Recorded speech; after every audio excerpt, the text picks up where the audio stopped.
from wrong. And the tears been falling for so long.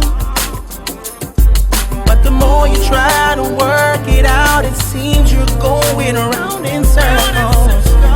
But your best is yet to come. Activating success. Activating success. Activating success.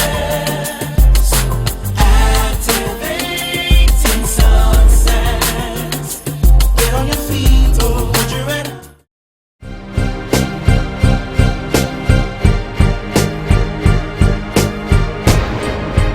Maximize what you have. You never understand what you have inside of you up until you stand and say, okay, look. Because God creates every man with a unique ability. You have the right to be depressed in this country. Feel free and get depressed, but don't stay in your depression. Stay focused, believe in yourself, like I said, and know where you're going. Everybody has a skill in some area. If you look very well inward and try to work on something, your strength, you will find a way to succeed in this life. And I believe that everybody can make it.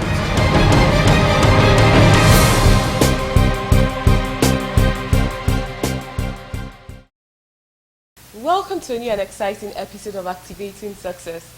Today I'm so excited, and I feel so honored to have someone who has been an inspiration to me, someone who has inspired countless people all over the world. Today we're honored to have Bishop Noel Jones, Senior Pastor of the City of Refuge, California. Welcome to Activating Success, Bishop.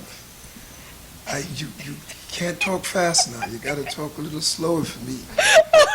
So what am I welcome to? Activating Success. Activating Success. Yeah. Right. Welcome to Activating Success, Bishop. Well, I'm so glad to be here with you. Yes, sir. This is my privilege. I feel so honored.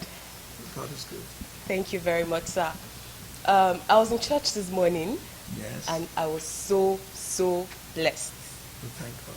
And you preached at the first service, preached at the second service, That's right. and you're getting ready to preach at the third service. Well, the third one now I'm going to do, it's not going to be as intense because I'm going to teach. And so there's none of that rhythmic kind of a close. It's just going to be teaching. And what I'm doing is the book of Ephesians. Wow. So I do Wednesday nights Ephesians, and I do Sunday nights the same book. Oh, We've been through great. Romans, now we're going through Ephesians. Wow. So how do you unwind? Unwinding is very difficult for me because my schedule is horrendous. Yeah. I was in Jamaica yesterday. I left Jamaica yesterday in the morning or Saturday morning, and then from Jamaica I went to Miami, of course, entry into the country. Then from Miami I went to New York. I did 4 hours in New York, Yeah. and then I got on the plane, and then I came to LA. Wow. And I'm doing 3 services today. Today. So unwinding is a difficult thing. But one of the things I do, I like to watch movies, Mm-hmm. and I read. Yeah. I read novels, and because not only do I expand my imagination, but I also expand my vocabulary Yeah. when I read. So reading and watching movies. Now, on Wednesday nights after church, and on Sunday nights when I'm done, Yeah. then I play chess. Great. Yes. Wow. You have a lot of young people out there in Africa who Yes. look up to you, who you inspire greatly. But with so much bad news all over the place right now, you know, a lot of people are gifted, they're talented, but they need an inspiration, they need a drive, they need a push to get to the next level. What word do you have for people like that, Bishop? Well, the thing that is significant, if you're going to be successful, and if you have to maximize who you are. Yeah. And part of maximizing who you are, first of all, is understanding who you are. And realizing that there's always going to be opposition. Yeah. to where you want to go and what you want to achieve. Yeah. Now, you can't look at the opposition negatively. You look at opposition as if it's sharpening who you are, Yeah. and look at it as an analysis, because whenever you're going through something that's difficult, it gives you a chance to see Yeah. and to analyze your capabilities and for you to understand yourself. Yeah. So because there's bad news all around, Yeah. it does not mean that your life has to end up as bad news. What you realize is this is the playing field, this is how things are, so let me make adjustments so that I can still fulfill my destiny in spite of what's going on around me. My kids had to understand that. You're black in America. That in itself becomes a consistent difficulty. So let's not look at it negatively. Yeah. Let's understand how to navigate as an African American Yeah. in a white dominated society. And once you learn how to navigate, then you apply those principles, you trust the process, Yeah. and ultimately you'll get to where you gotta go. True. The real issue is never giving up. That's the real issue. Just don't give up. The 3 Hebrew boys, for instance, and I don't know, I don't need to preach it, but the 3 Hebrew boys, they watched their armies defeated, they watched the king's sons decapitated, the king Zedekiah humiliated, they watched the temple desecrated, they had their names changed from Jehovahistic, Elohistic names to Babylonian names, and they were castrated. Yet when they were challenged with bowing to the image, they said, the God we serve. First of all, they said, we are not careful to answer you concerning this matter, O king, but the God we serve, he will deliver us from the burning fiery furnace, and he will deliver us out of your hand, O king. Yeah.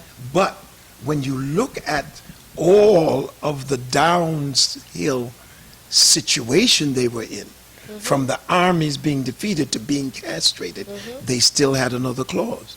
But if not, we're still not going to bow.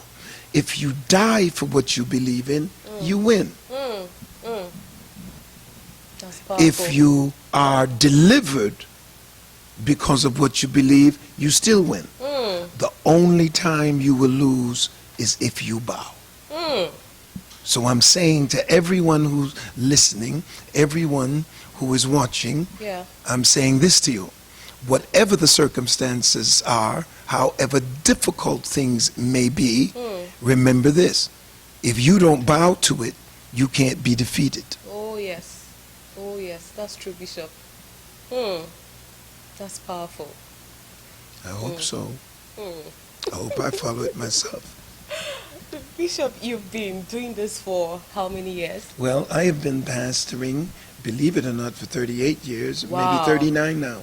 Because I 39 did years. 18, let me see, 18 in Longview, Texas. Wow. And I've done 21 in Los Angeles. So 18 and 39 years. 39 years. Yeah. So what's the secret? A lot of people start and stop halfway. But you've been consistent and you're finishing well. What is the secret? Well, I think it's very important. And I found in my life that studying and staying in touch. Staying in touch. Let me Tell put us another about way. that. Yeah. Yes, because you see, many times we are so caught up with our identity, and over a period of years, Yeah. You establish an identity. You have a signature. You have a brand. Yeah. And let's take the brand in a wider sense, and not just use the brand for an individual like Noel Jones Ministries or T.D. Jakes Ministries, Yeah. a brand. Yeah. Let's take the brand and let the brand be your conceptualization of God, your dogma. Let the brand be what you believe. And many times we are so caught up with the brand, which I will call the identity of our Christian position, Yeah. that we are no longer relevant. And we're no longer relevant because we're not in touch. See, after you get to a certain status, and the iconoclasm is what people give you. It's not something that you reach for or something that you require. It's just that people put you up on a pedestal. Yeah. But when you get to that place, the people around you have a tendency to insulate you. keep you away. But when they insulate you, they also isolate you. Yeah. So they isolate you from the contemporary environment that has changed considerably from me starting 38 years or 39 years ago. So if I don't stay in touch, then what happens is I no longer become relevant. So I end up telling people what I know, but not what they need. And so consequently, ministries decline Yes. and fellas fall out because they end up telling people what they know, but not what they people need. Because yeah. you're out of touch. You see, so studying, staying in touch, because the word is relevant for every generation. Yeah. You just have to reinterpret it according to the climate in which you find yourself. My father's wisdom means nothing to me if I can't apply it in a contemporary social matrix. Powerful. Yeah. It's very true. Very true that there's an evolving. Jesus was so relevant, they didn't even know he was God. He gave up his identity for his relevance. Interesting. Interesting. We hold on to our traditions Yeah. at the expense of losing our contemporary generations. That's what we do. And we just brag about what happened 40 years ago. You can't use 40 years ago right now. Yeah, that's true. Bishop, do you want to introduce your dogs to us? If the dogs bothering, I hope the dogs aren't bothering anybody in TV land. I hope while you're looking at activating success, you're not being bothered by Bella and JJ. Now, JJ would be quiet, and I could have my TV without her problems with that other little dog. It's problematic. Okay, Bishop.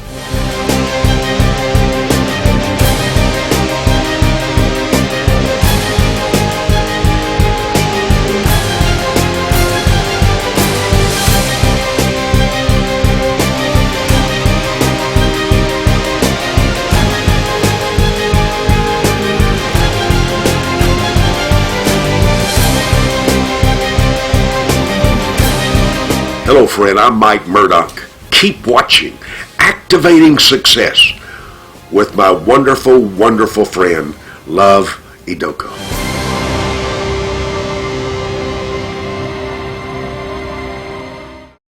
You said something in church that hit me really hard this morning. You know, how can you carry your burdens and still be a blessing? Well, it's significant to understand that no one of us is ever in a circumstance or situation that is without any kind of personal struggle. If you look through the scriptures, you will find that everybody who God used had a dominant problem. Everybody. Indeed and in fact, he cannot use a perfect man other than Jesus Christ because there are none. So everybody then who is ministering has to be able to handle whatever their problems are. The Bible says that the servant is greater because he that serves, let him be the greatest among you. Yeah. Now understand the servant is greater because any servant in any household has to take care of themselves and their families before they take care of the family they're serving.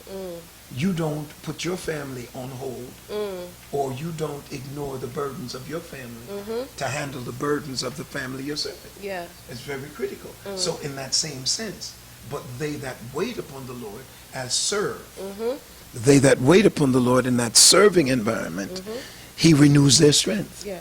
So consequently, if you have to wait until everything is okay in Idoko's life, Yeah. then I promise you that you would never be sitting here interviewing me. That's true. So true. You'd be so busy trying to clean up all the stuff that you have to deal with that you wouldn't have time to do anything else. You have to do it while you work on it. Yeah. While you bless others, you have to be working on yourself. While you reach for others, you have to be reaching for yourself. And it's a very critical truth. Very critical truth. A friend of mine died, and someone said, well, he died in nefarious circumstances. And I told them what my police chief said. And they said they're so glad that the police chief said that it was normal circumstances. Everything was, there's nothing criminal that he knows of.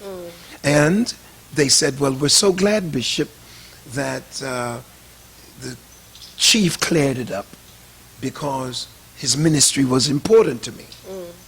And I said, well, hold it a minute. What if he died the way they said he died? It was rumored he died. Would his ministry now be insignificant to you? I said, have you ever considered that while he was ministering to you, he was hurting?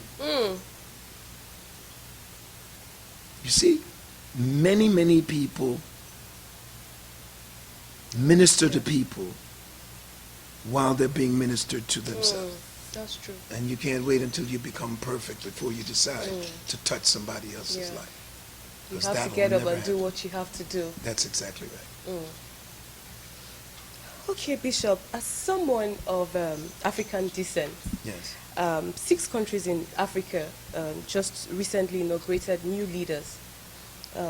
What should they do differently to bring out, Africa, the Africa of our dream? I think one of the problems that we have, is, especially in South Africa, and I may get in trouble saying this, but you can't keep putting leaders in who were in prison with Mandela. Because one of the things I found out about Africa is that if you've been abused, and it's a very funny dynamic, but if you've been abused growing up, chances are you're going to be abusive in your role as parent or leader. And that's problematic to me. In many of the countries in Africa, we just traded white slave masters for black ones. Because they are now living out how they've been treated. And so when they get in power, they say, well, I'm in power to become powerful and to make myself rich. So they totally ignore the needs of the masses. So you have a few people, I look at Jamaica, for instance, and Jamaica, 10% of the people control 90% of the money. So 90% of the people have to deal with 10% of the money, and you ask the question, why is there so much crime and dysfunction? Because the people who are sitting on top should be conscious enough of the people that they serve. You didn't get in office to serve yourself. You got in office to serve the people who elected you. And if the African government in the various countries would be more sensitive to the needs of the masses, Africa would be an enormously wonderful place. What if Egypt, and Egypt is really the cradle of civilization, what if the Egyptians had taken their intellectual prowess and their intellectual creativity and taken it southward instead of taking it westward? So what happens in Egypt ends up in Greece. That's true. Where it's just ended up on the continent. You see, and that whole democratic process. Another thing you got to understand is, after your country's been colonized, imperialized, and raped of all of its resources, then you turn around and give it to the people who you took it from. I was shocked. I went to South Africa, and South Africa's history begins with the coming of the Europeans. How so?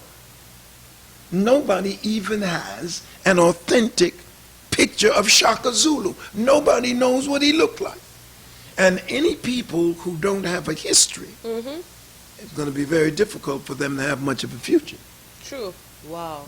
And that's the problem I see. When these leaders come in, we just ask them to do something very simple.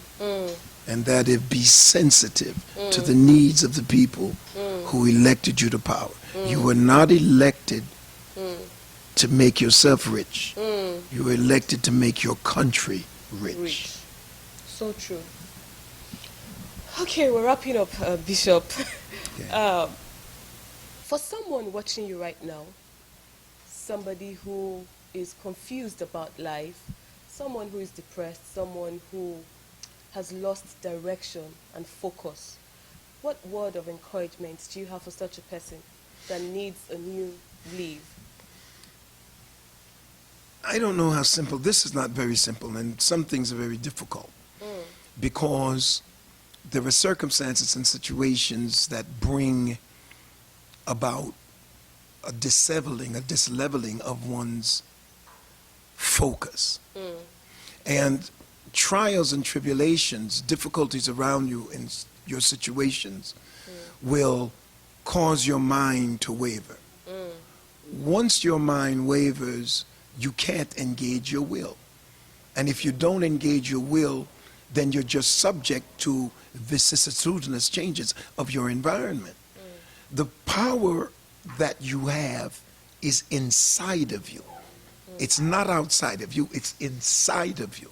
Which means that you have to take a little time out now to get in touch with yourself, to get in touch with the things that you had projected that you realized you wanted to achieve, and now go back to the drawing board, outline where you are now, and redirect yourself. Now, you cannot allow yourself to drown in self-pity. It is what it is. Now you have to go on from here. As long as you have life, you have to increase your expectation, you have to love who you are, and you have to understand that God is not finished with you. You can do it. You can make it. You can overcome every circumstance and every situation. And one of the things that I discovered in life, I don't get too low when things are going bad, and I don't get too high when things are going good. I try to balance. So I'm here to tell you, keep expecting things to change and work to change them, and stay the process. Bishop, finally, I just want you to say a word, a prophetic word to Nigeria. Say anything. The thing I'd like to say to Nigeria, and I'm telling you this, and I want to prophesy that somebody will hear what I say and pick up on it. You can't be a crude oil producer and not have refineries. You can't be the leader of exporting cocoa and buy chocolate. It just doesn't make sense. If you have the raw materials, why don't you have the refineries in order to keep everything within the parameters of your country?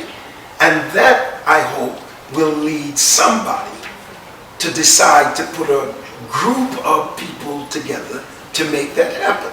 And I hope they're all Christian, or it doesn't matter really, just all be wonderful Nigerians. So I'm saying right now, and I'm saying that God's going to help you to get rid of all of the violent groups and all of the people who want to massacre, no matter what your religion is. God is going to help you to get rid of all of these evil cancers that are trying to destroy your country, and I pray that he'll do it soon. Amen. Amen. Amen. Thank you so much, Bishop. God bless you. Thank you so much. Heaven smile. Thank you. Thank you. I'm so excited. I have no more words, but I'd like you to remember that as long as you have life, increase your expectations. Thank you so much for watching Activating Success. God bless you.